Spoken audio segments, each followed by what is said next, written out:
राधे राधे। आप सभी दोस्तों को मेरा प्यार भरा नमस्कार। भगवान गणेश जी का नाम लेके शुरू करते हैं इस पोस्ट के बारे में। इस पोस्ट में हम जानेंगे पौष माह की विनायक चतुर्थी की जानकारी। ये साल की पहली विनायक चतुर्थी है। हर माह के शुक्ल पक्ष की चतुर्थी यानी विनायक चतुर्थी बहुत खास मानी जाती है, क्योंकि पौराणिक ग्रंथों के अनुसार गणेश जी का जन्म इसी तिथि पर हुआ था। मान्यता है कि विनायक चतुर्थी के दिन व्रत रखकर बप्पा की विधिवत पूजा करने से जातक के सारे कष्ट कट जाते हैं। बुध राहु केतु के दोष से भी मुक्ति मिलती है। अभी पौष माह चल रहा है।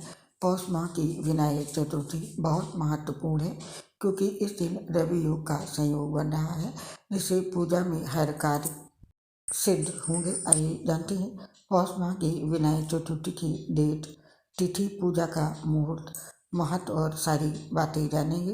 पहले जानते हैं विनायक चतुर्थी का महत्व। इस दिन भगवान गणेश की पूजा अर्चना करने से आर्थिक संकट दूर होते हैं और सभी कष्टों से राहत मिलती है। किसी भी कार्य को सिद्ध कराने के लिए इस व्रत का खास महत्व माना जाता है। चतुर्थी के दिन किसी जरूरतमंद या फिर बुजुर्गों की सेवा करने से इस व्रत का दोगुना फल मिलता है और भगवान गणेश का आशीष प्राप्त होता है। अगर आपको लगता है कि आप जीवन में कहीं फंस गए हैं और आपको उस स्थिति से बाहर निकलने का कोई रास्ता नहीं मिल रहा है, तो आपको भगवान गणेश की पूजा करनी चाहिए और उनका आशीर्वाद लेना चाहिए। जो साधक पूरे मन से बप्पा की पूजा करते हैं, उन्हें सभी सांसारिक सुख का आशीर्वाद मिलता है। ऐसे में इस दिन हर भक्त के लिए बेहद ही विशेष होता है और हर भक्त को भगवान गणेश की पूजा इस दिन जरूर करनी चाहिए। और अब जानते हैं पौष माह की विनायक चतुर्थी की तिथि कब समाप्त होगी और पूजा का क्या मुहूर्त है। पौष विनायक चतुर्थी 14 जनवरी 2024 रविवार को है। इस दिन पौष माह की शुक्ल पक्ष की चतुर्थी तिथि 14 जनवरी 2024 को सुबह 7:59 पर शुरू होगी और अगले दिन 15 जनवरी 2024 को सुबह 4:59 पर इसका समापन होगा। नोट कर लीजिए, इस दिन भगवान गणेश की पूजा का शुभ मुहूर्त।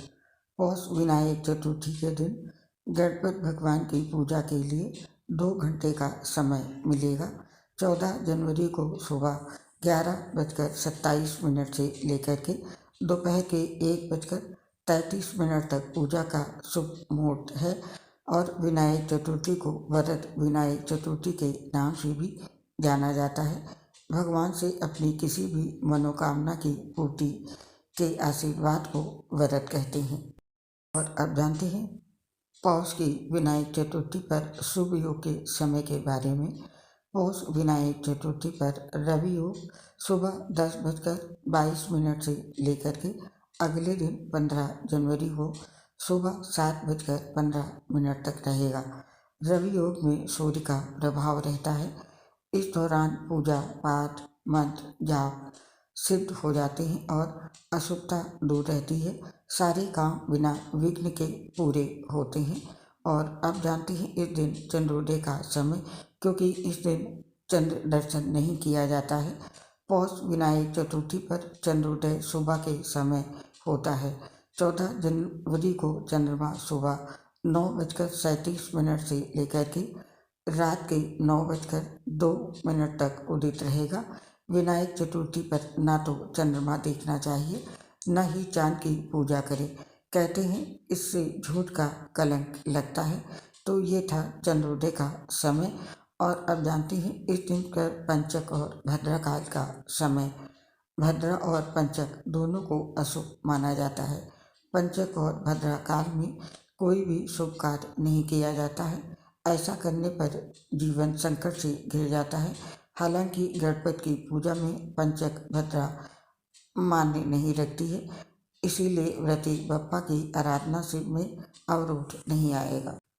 इस दिन भद्रा का समय है 14 जनवरी 2024 को शाम को 6:27 से लेकर के 15 जनवरी 2024 को प्रातः 4:59 तक और अब जानते हैं विनायक चतुर्थी पर पूजा से क्या लाभ होते हैं। मान्यता है गणेश जी की पूजा से कार्यों में सफलता प्राप्त होती है। साथ ही इनकी पूजा से सुख और समृद्धि भी बनी रहती है। गणपति की पूजा से जीवन में सौभाग्य की प्राप्ति भी होती है।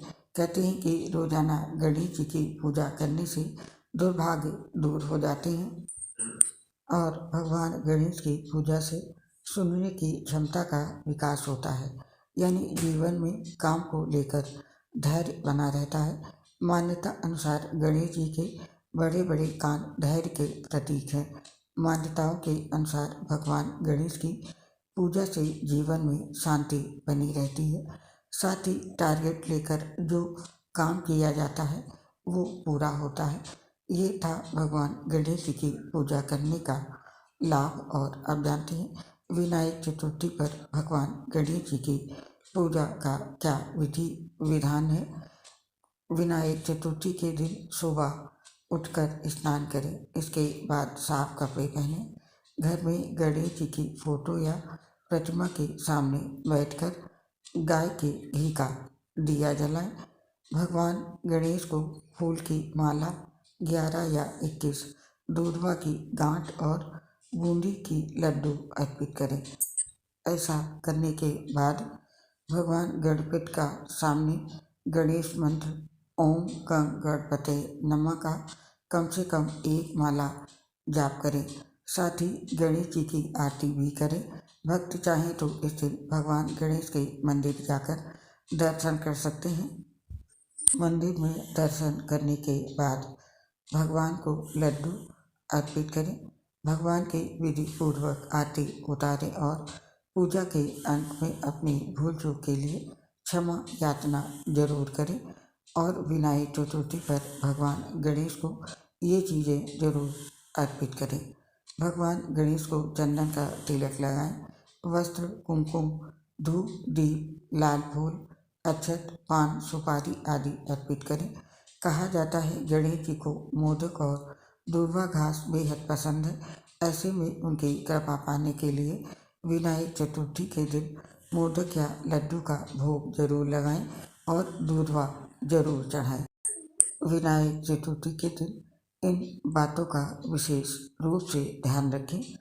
गणेश जी को टूटे हुए चावल ना अर्पित करें।